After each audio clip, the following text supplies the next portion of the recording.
Hi, welcome to the Ship It podcast. I'm your guest host, Keegan Sands, standing in for Brandon. This is another origin story. I'm here today with Tiffany Pereira. She is the head of the Rocket Insights QA practice. Does that sound right? It did. Yeah, you were the first. You were a pioneer at Rocket, right? Yeah. You have been at Rocket, I think, a little longer than I have. So I've been just over a year now. Yes, I started mid-June of 2019, so it's like a year and change. So my first question is, like, how did you get started? Because I'm sure, like, at school, you go to college and there's no, like, you know, there's a computer science program. Are there QA programs there? Like, how did you get into this? So when I was going to school, I actually started off as an English major, and I took a computer science course to fill a liberal arts requirement for my school, and the professor convinced me to switch my major. And so I was intent on being a developer, went to school for it, and they don't have QA per se as a discipline. So I took this and I got a co-op at IBM, and I interviewed, was told I didn't get it. So I proceeded with my backup plan, which is to go study abroad in Japan for a part of the summer. And the night before I leave, I get an email that I was being offered this co-op at IBM. And I thought, oh, well, I can't. But I emailed them and I said, well, I can't start until whatever time was coming back. And they're like, no, that's fine. So I start, and I went to an all-hands meeting, and someone made a joke about the co-op that didn't show up. So yours truly got the job because the first person that was offered the job didn't show up. It turned out it was a QA co-op, so I started there, and I started doing like globalization or localization testing, as it's also known, and I kind of fell in love, which sounds weird because I don't know that a lot of people might say that about QA, but I completed my internship, and then I asked, can I just continue, can I stay? And so they let me stay through the school year, and then I just converted, and I've been doing it ever since. So it was an accident. An accident. It was serendipity, as they might say. Yeah, I think that's a better word for it. So you were doing localization, globalization? Was it like a web app? Was it a mobile app? I forget the name of it, but it was essentially like a plugin, if you will, for Lotus Notes and all the Notes apps that were related to it, because it was IBM.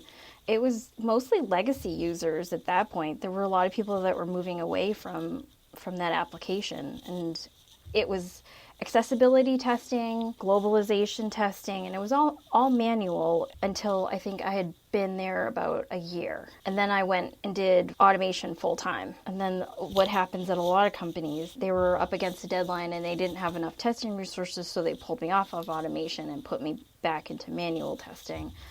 And I've kind of just hopped around doing one or the other for several years until I kind of settled back into organization startups that were doing mostly manual testing because they didn't want to make the investment in automation at the time when I was working there. Everyone has the dream of automation. We're going to do automated testing. We're going to bring in all these quality engineers. And then it's a lot of work. It's a big investment. It's a big upfront investment, yeah. So you stayed at IBM after college, after the co-op? Yep, I stayed at IBM for several years. It's a funny story now, but it wasn't at the time. I bought a condo. It was my first home purchase. And I got the first mortgage bill on a Thursday, and the following Tuesday they informed me that I was being laid off. I can laugh about this now, but at the time, I did not find it all that funny. And then I moved to a company called Constant Contact, and I hopped around a little bit. The next longest job was Rulala. I was there for 3+ years, I think. Then it was a series of startups until the last startup was acquired by a big company. It was very sort of corporatized and wasn't my cup of tea. And I ran into AG, a restaurant actually. We were both there getting takeout. No words were exchanged. It was simply a wave. And I get an email from her a couple days later. It's like, so we're looking for QA. I don't know if you know anyone. And I said, I do. Me. I'm looking. We chatted. And here you are. Yeah. So that's a big jump from like a big IBM to like little Rulala. They've expanded. They bought Gilt, which was a big deal because when I was there was talk that Gilt was going to buy Rue. And then a few years after I left, the opposite happened. And so they're still kicking it over in on A Street in Southie. It seems like they're doing really well. That is how AG and I met, and that is how I met Keith, who also works at Rocket. Were there any special perks at Rue La La? I think my favorite perk was the sample sales. I got a down comforter once for $10, which I still have. What sort of experience have you had with like mentors? Have you had any really great mentors that like really inspired you? Was it somebody at IBM maybe that set you on the path of really enjoying QA?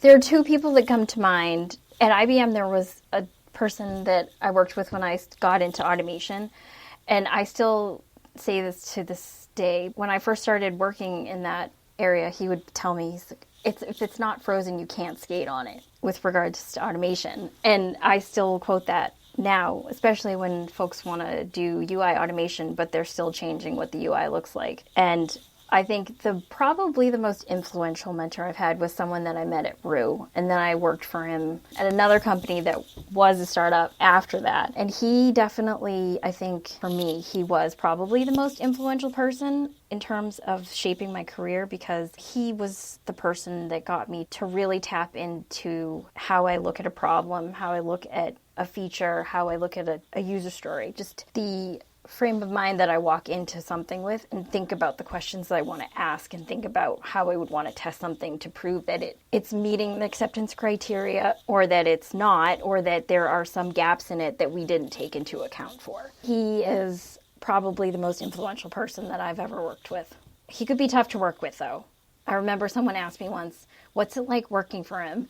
And I think one of the things I said was, don't look at how he's delivered a message, look at the content of the message, because the delivery might really suck.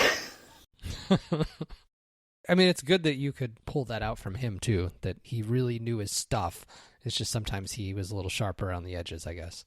That is a lovely way of putting it, and very appropriate.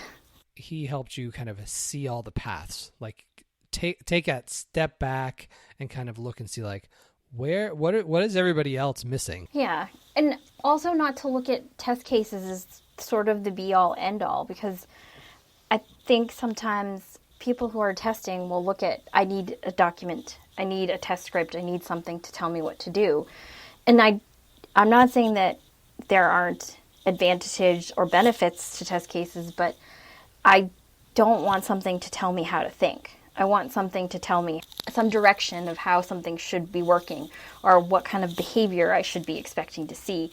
But the actual analysis, or the thinking, for lack of a better word, I want that to come from me.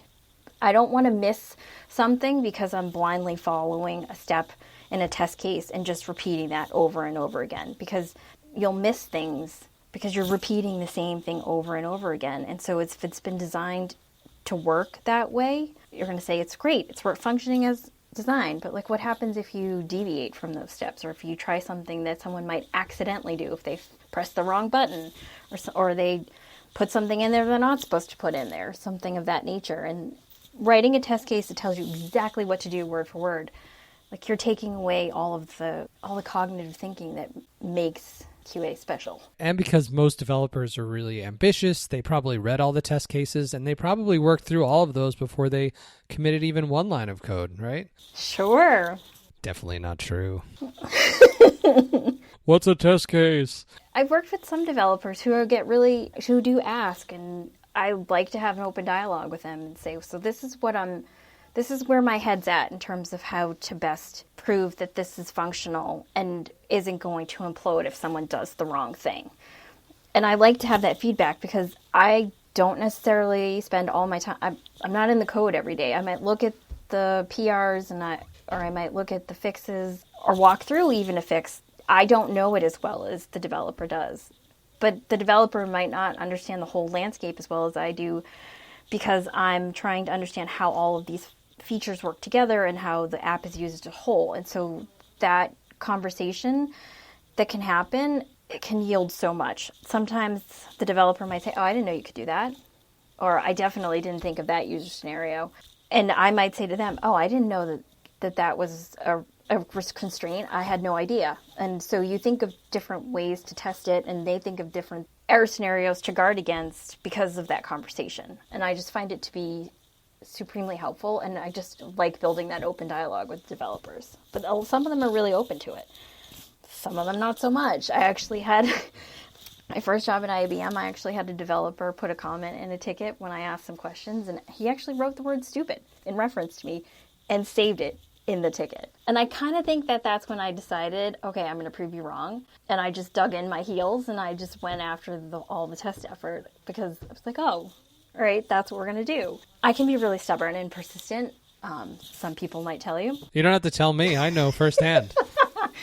He told me, he wrote that, and I remember being really embarrassed because it was like my first job out of college. I was super excited, and I think that was the turning point for me in realizing, like, okay, maybe this isn't just my stepping stone to development, because that was my thought when I graduated from school. I'll do this until I can prove that I can be a developer. And at that point, I realized, ooh, there's something here for me. I enjoy this part. I enjoyed proving him wrong, because in fact, my question was valid for the defect in question. It reminds me of a quote that I actually pulled for this because I wanted to get your thoughts on it. So there's a developer, Brent Simmons. He has a blog. He was talking about QA and how this respect he had for QA. And he was talking about what makes a good QA person. He said, that's what makes a good QA person.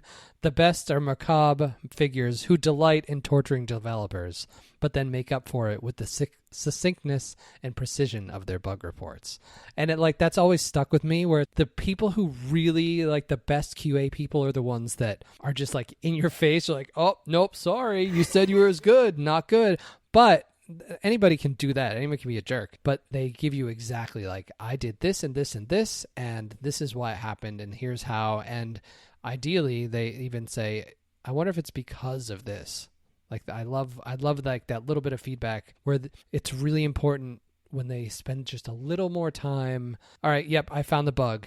They could do that, or they could be like, all right, I found the bug. Can I try to figure out a little bit to give a little bit of a clue as to what's going on? And that's huge. And I think that was perfectly captured by his post there. I love digging into a problem when I find something isn't working the way that I expect, but it's not an obvious unexpected behavior. It's not an obvious error. I love digging into that. I will comb logs. I will go through and I will look through, if it's in the browser, the network tab, and start looking in the console. I love doing that stuff, and I love coming back and saying, so this isn't working, and for the following reasons, and this is what I found. I think it's because of this. And it's just, I get a high off of this. As nerdy or as goofy as that sounds, it makes me immensely happy. I love to understand how something works inside and out. It's I look at an app or a piece of software that I'm supposed to test, and I think of it as a puzzle, and I like to pull all the pieces apart and figure out, how do these pieces go together? Can this piece go in another spot other than the one it's supposed to be designated as its location? And okay, well, why doesn't it fit there? Or why does it fit there? Can it fit in more than one space? It makes me stupidly happy. You mentioned that you were I'm going to be a developer, and then IBM co-op. QA's for me. This is awesome. Have you ever thought about maybe being a developer or designer? Because I know with QA, it's you go through all these scenarios 1,000 times, and you are firsthand, almost like a user. You're using the app, or even a product manager where you've wanted to do anything like that. Of the three, the one that I seriously most considered doing is probably a developer, because in my mind, that's what I went to school for, and that's what I thought I wanted to do. And so even after IBM, when I went to Constant Contact, I toyed with it. I spent time working with the developer there and just trying to sort of dabble in it. But ultimately, I realized I just really enjoy what I do. I love the problem solving. I love the level of understanding that I believe is required, and just knowing something so well. It's not even just about domain knowledge. It's about the ability to develop that domain knowledge. And you can do that as a product manager and a designer and developer too. Don't get me wrong, but I feel like as QA, I dabble a little bit in all of those things instead of being one or the other. I find that appealing because I'm not sitting there every day just pressing the same keys and executing the same test case over and over again.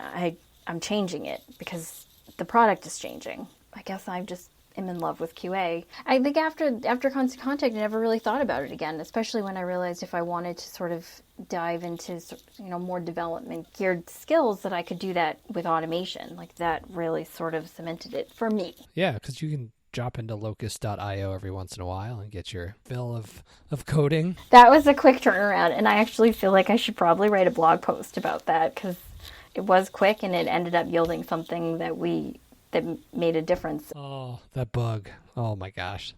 I'm writing Python too. Oh. You went away and I'm assigned this I was like, Python, I haven't done that since I helped my kid on it 6 months ago. We figured it out.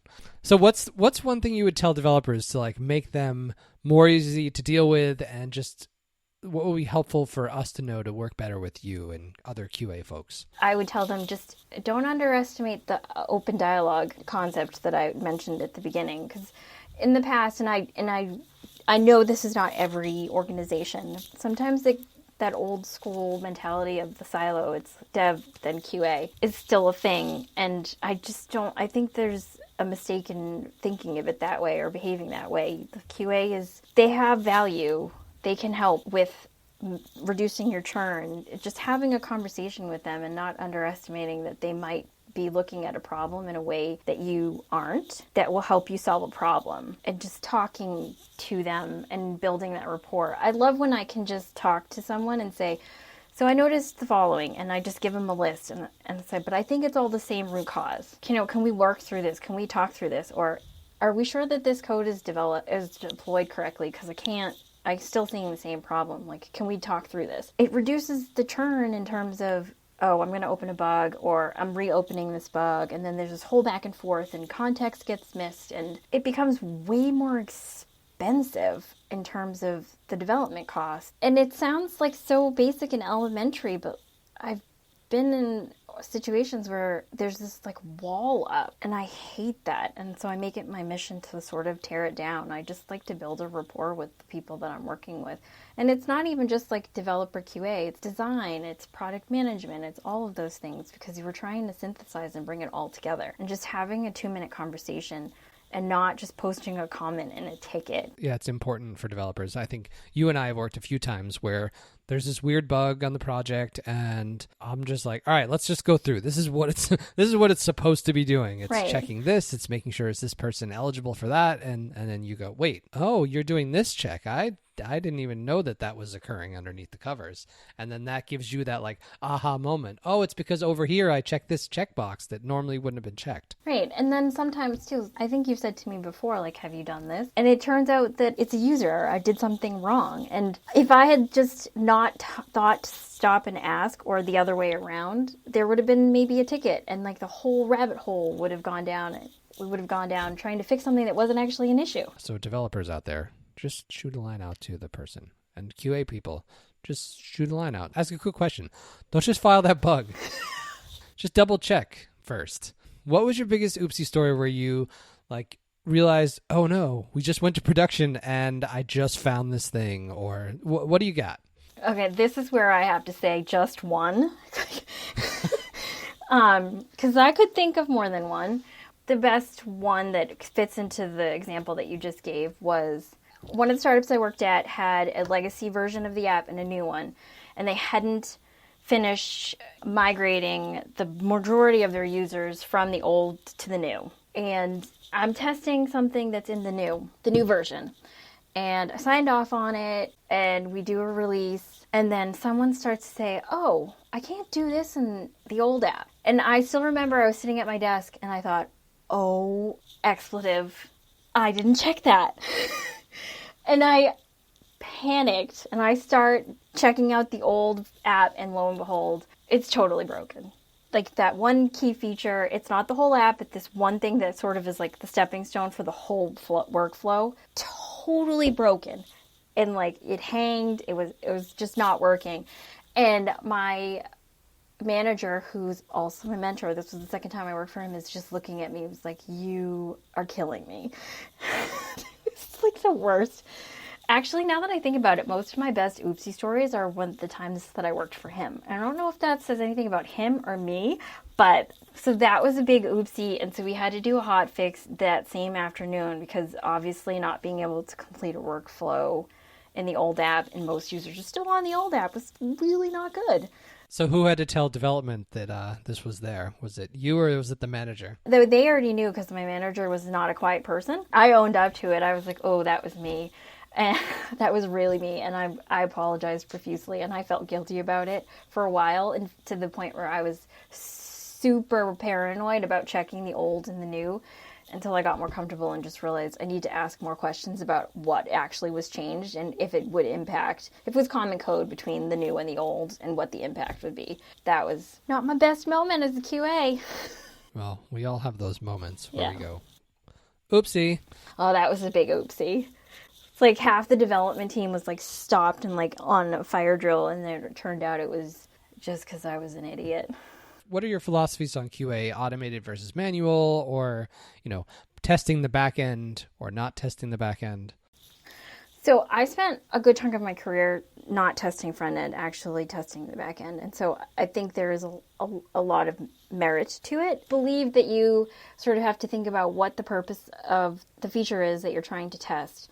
And I don't see a harm in testing the backend to make sure that that works, I guess, for lack of a better word, an elementary level. But you still have to test it once it's consumed by whoever is actively going to make requests of it. It's different purpose. You have different goals in mind. For automated versus manual, I think sometimes people assume that because that I am not a fan of automated testing. And that is actually not true. I do believe that there is a time and a place for automated testing.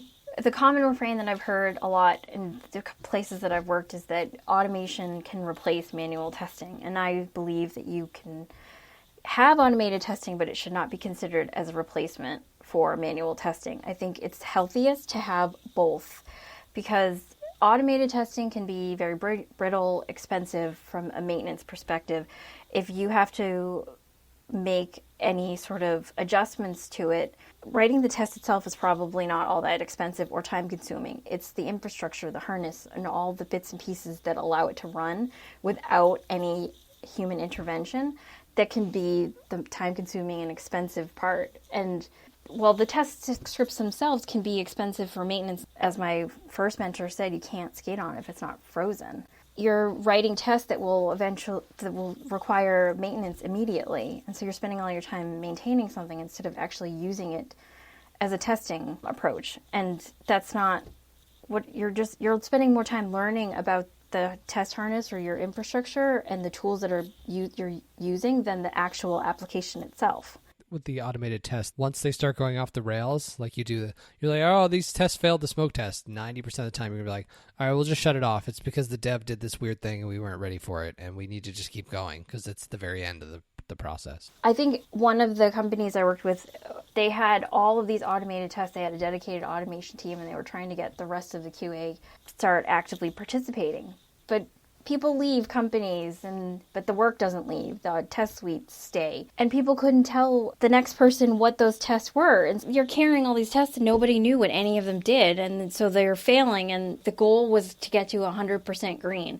And people were trying to fix these old tests and nobody knew what they did. People would ask questions like, oh, well, what do we still have this feature? Like, what is this test doing? And people couldn't answer the question, or they'd spend all this time trying to figure it out. And it turned out it was an obsolete test, but we were carrying it for like 6 months.